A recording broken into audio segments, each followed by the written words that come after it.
شکل و صورت اور جسامت کے لحاظ سے میں نہایت خوبصورت لڑکی تھی، لیکن پچھلے 5 سالوں سے میں بے اولاد تھی۔ مجھے پوری طرح سے حمل ہو ہی نہیں پاتا تھا۔ مجھے سمجھ نہیں آ رہی تھی کہ آخر میرے ساتھ مسئلہ کیا ہے۔ میں نے بہت علاج کروا لیا لیکن کوئی بھی فرق نہیں پڑ رہا تھا۔ ایک شام دیور نے میری حالت دیکھی تو بولا کہ بھابھی اگر کچھ راتیں آپ میرے نام کر دیں تو کچھ ہی دنوں میں آپ حاملہ ہو جائیں گی۔ میں مجبور تھی۔ ایک شام دیور کی بات مان کر اس کے ساتھ چھت پر چلی گئی، لیکن اس رات میرے ہوش اڑ گئے جب دیور نے، میری عمر 18 سال سے کچھ کم تھی اور میں بہت ہی خوبصورت لڑکیوں میں شمار ہوتی تھی۔ میرا جسم دبلا پتلا نہیں تھا بلکہ میں صحت مند جسامت کی مالک تھی، لیکن پھر بھی سب کو انتہائی دلکش لگتی تھی۔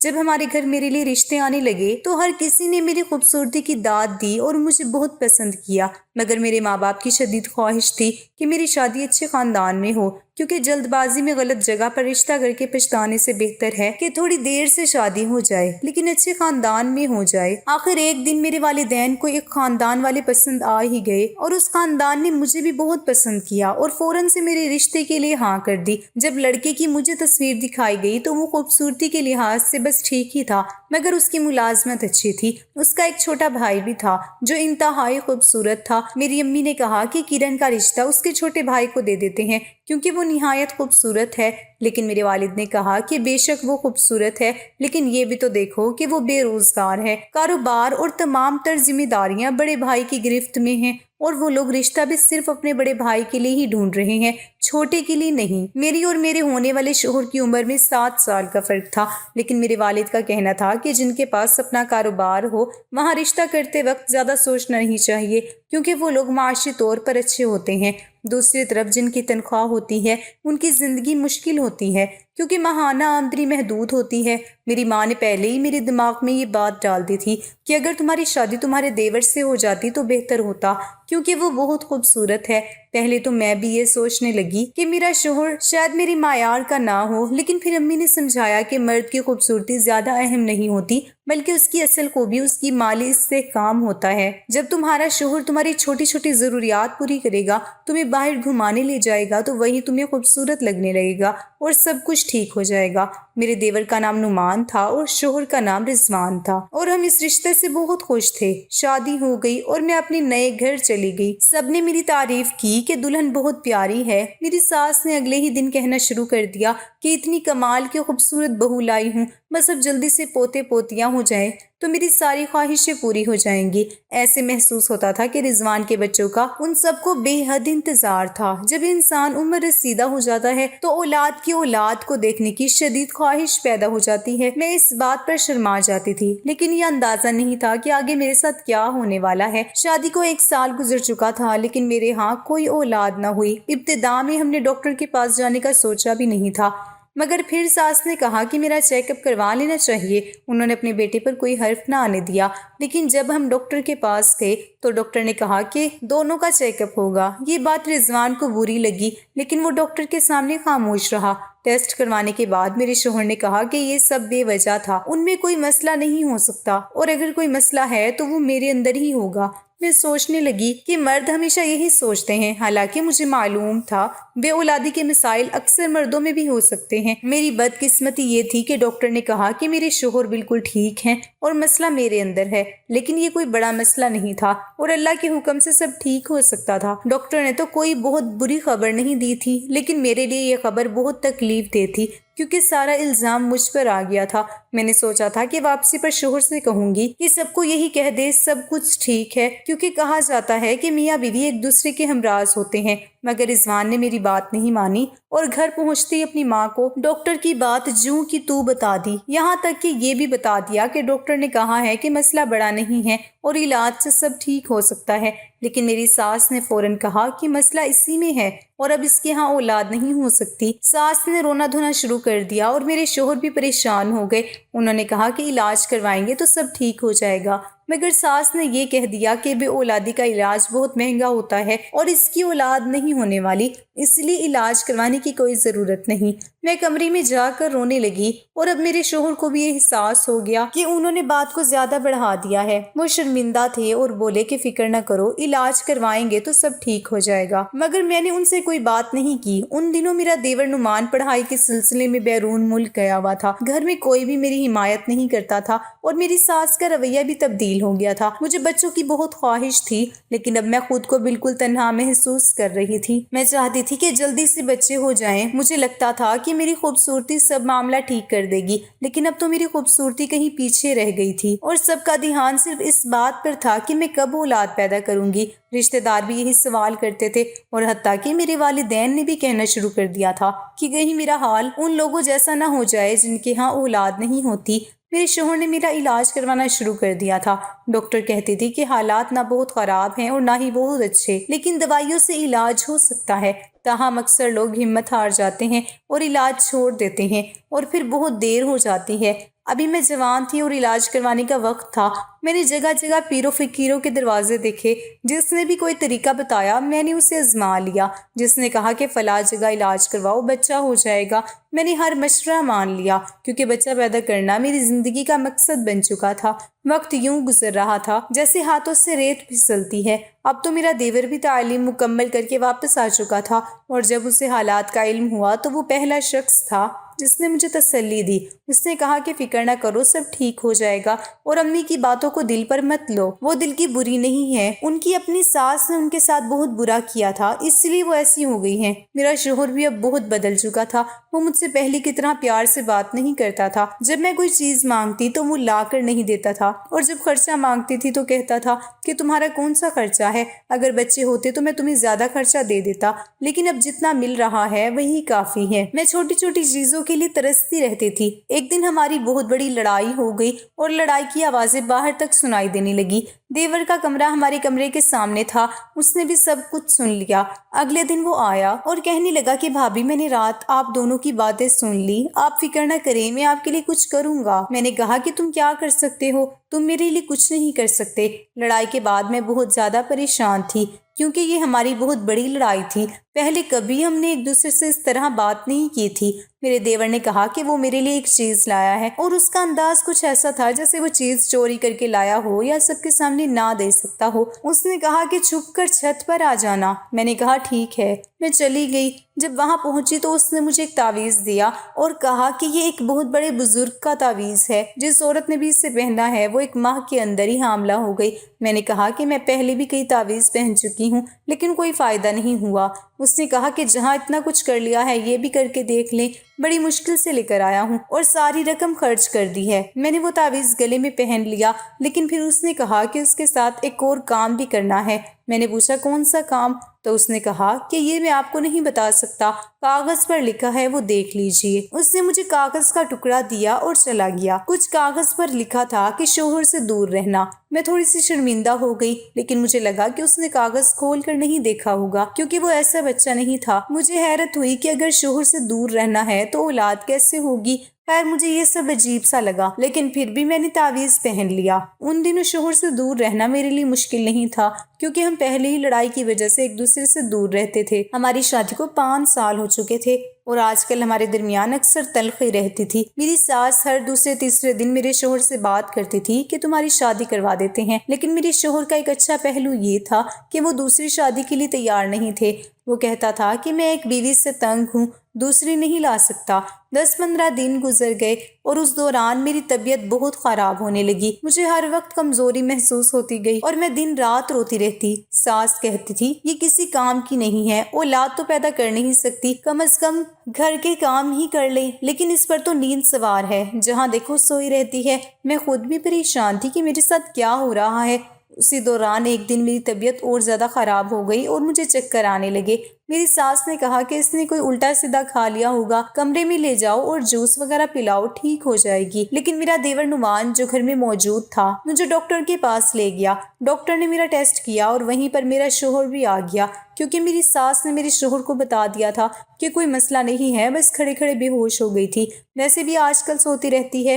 اور نعمان پریشان ہو کر اسے ڈاکٹر کے پاس لے گیا ہے۔ جب ڈاکٹر نے خبر دی کہ میں ماں بننے والی ہوں تو میرا دیور اور شوہر دونوں وہاں موجود تھے۔ میں حیران رہ گئی اور وہ دونوں بھی۔ دیور تو خوشی سے ناچنے لگا۔ ڈاکٹر نے کہا 5 سال کے بعد آپ کو یہ خبر ملی ہے، آپ خوش نہیں ہیں؟ لیکن میرا شوہر عجیب سی شکل بنا کر کھڑا تھا، شاید اسے یقین نہیں آ رہا تھا۔ ہم راستے سے مٹھائی بھی لے آئے۔ ساس بھی خوشی سے نہال ہو گئی، لیکن میرے شوہر کا چہرہ ایسا تھا جیسے وہ زبردستی ہنس رہا ہو۔ میں نے پہلے شکر کی نفل پڑھے، محلے میں مٹھائی بانٹی اور ساس نے بھی مجھے گلے سے لگا لیا، میری بلائیں ہٹائیں اور نظر بھی اتاری۔ مجھے لگتا تھا کہ میری زندگی میں سب کچھ ٹھیک ہو جائے گا۔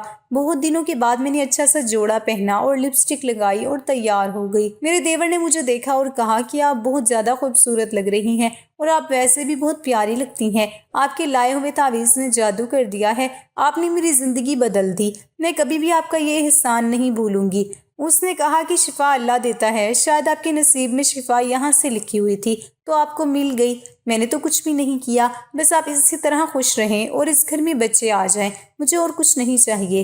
1-2 مہینے اس طرح گزر گئے۔ میرے شوہر خاموش ہو چکے تھے، نہ ہی کوئی بات کرتے تھے اور نہ ہی بچے کا ذکر کرتے تھے، حالانکہ گھر میں پورے دن بچے کی باتیں ہوتی رہتی تھی۔ میری ساس نے تو ابھی سے تیاریاں شروع کر دی تھی، لیکن میرا شوہر مجھے سمجھ نہیں آ رہا تھا اور میں یہ بھی سمجھ نہیں پا رہی تھی کہ وہ کیا سوچ رہا ہے۔ ڈاکٹر نے خوشخبری بھی دی کہ 2 بچے ہیں اور ہم سب بہت زیادہ خوش ہو گئے۔ 5 سال کے بعد 2 بچے ہونا بھی اللہ کی طرف سے صلہ تھا، ہم سب خوش تھے۔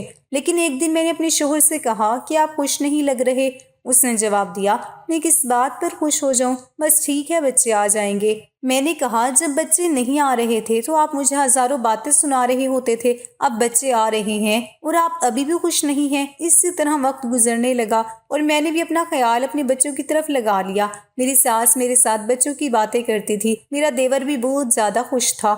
لیکن ایک دن وہ آدھی رات کو بیمار ہو گیا، اس کی طبیعت بہت خراب تھی۔ ہم اسے ڈاکٹر کے پاس لے گئے۔ ڈاکٹر نے کہا کہ اس کا بلڈ پریشر ہائی ہے اور اس سے کوئی ٹینشن ہے۔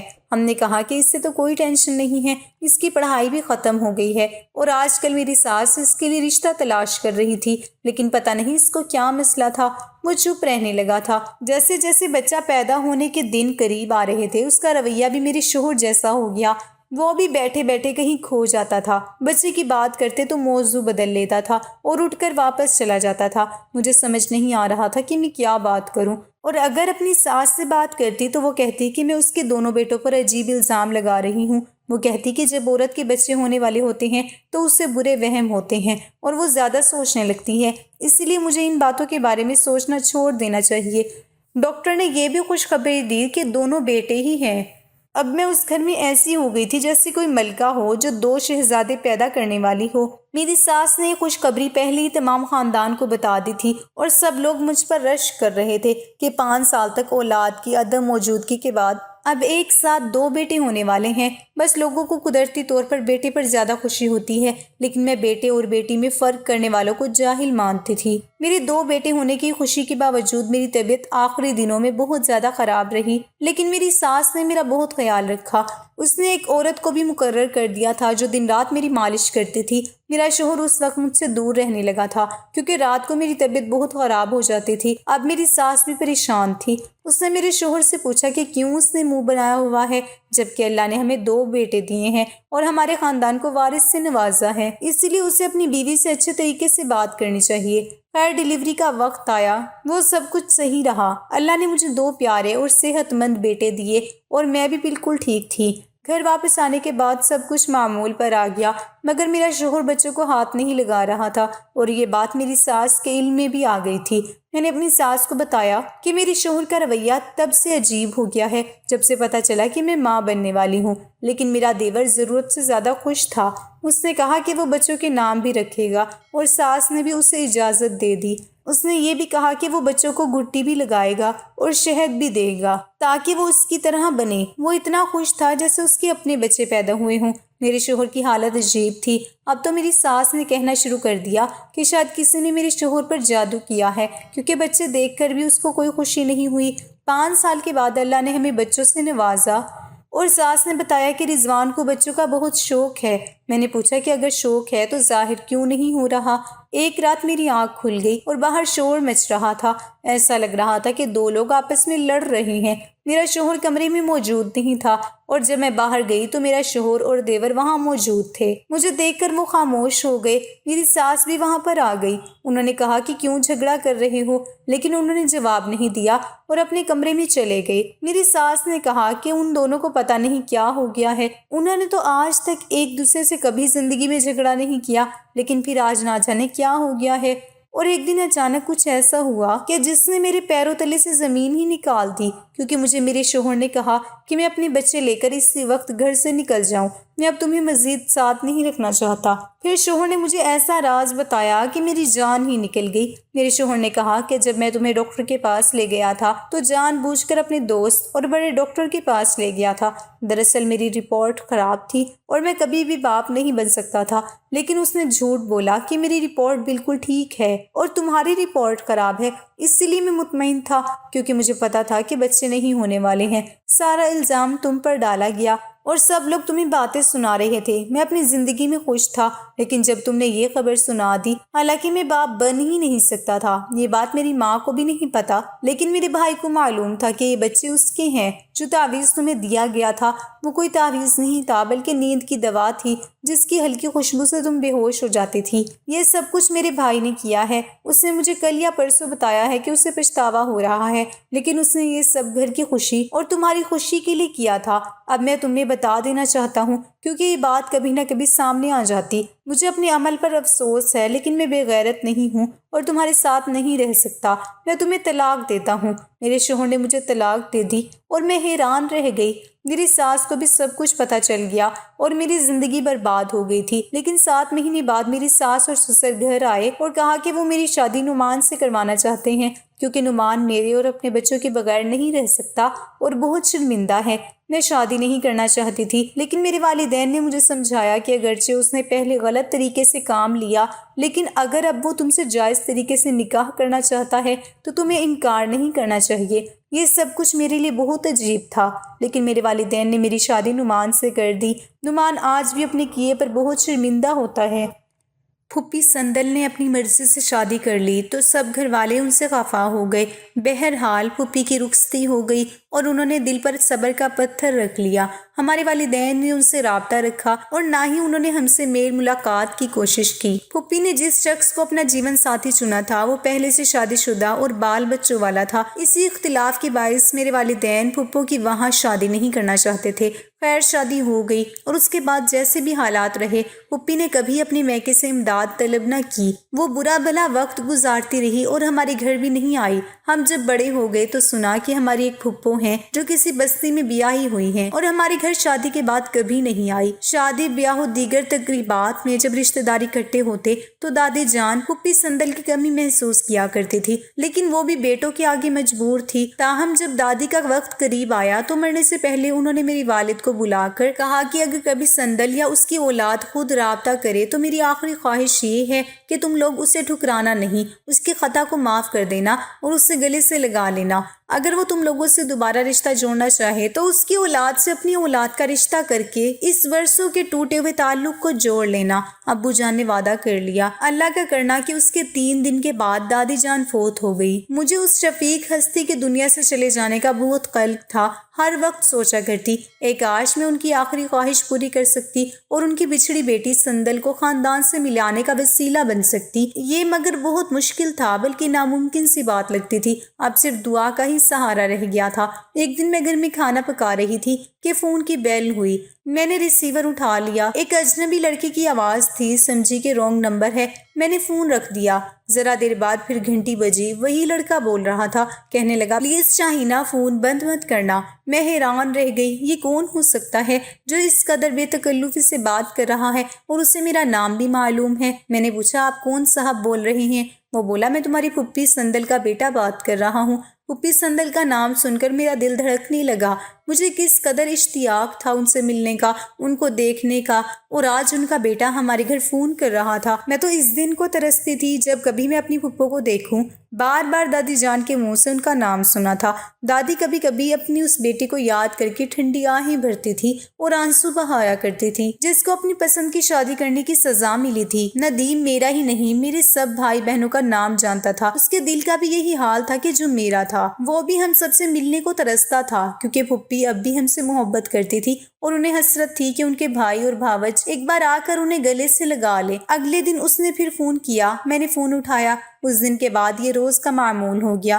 وہ فون کرتا اور ہم 2-4 باتیں کر لیتے، لیکن میں امی کے ڈر سے کسی کو نہ بتاتی تھی کہ پھپھی کا بیٹا فون کرتا ہے، کیونکہ امی جان ابھی تک پھپھی سے نفرت کرتی تھی۔ 6 ماہ تک میں ندیم سے چپکے چپکے باتیں کرتی رہی، جی چاہتا تھا کہ اسے دیکھوں۔ ایک دن اس نے کہا کہ میں فلاں وقت تمہاری گلی سے گزروں گا، تم مجھے دیکھ لینا۔ میں چپکے سے چھت پر گئی اور دیکھ لیا۔ ندیم مجھے بہت اچھا لگا۔ دوسرے دن اس نے مجھے فون پر پوچھا، بقول آپ کو ندیم نام تو بہت پسند ہے، کیا آپ کے ذہن میں میری کوئی تصویر بھی ہے؟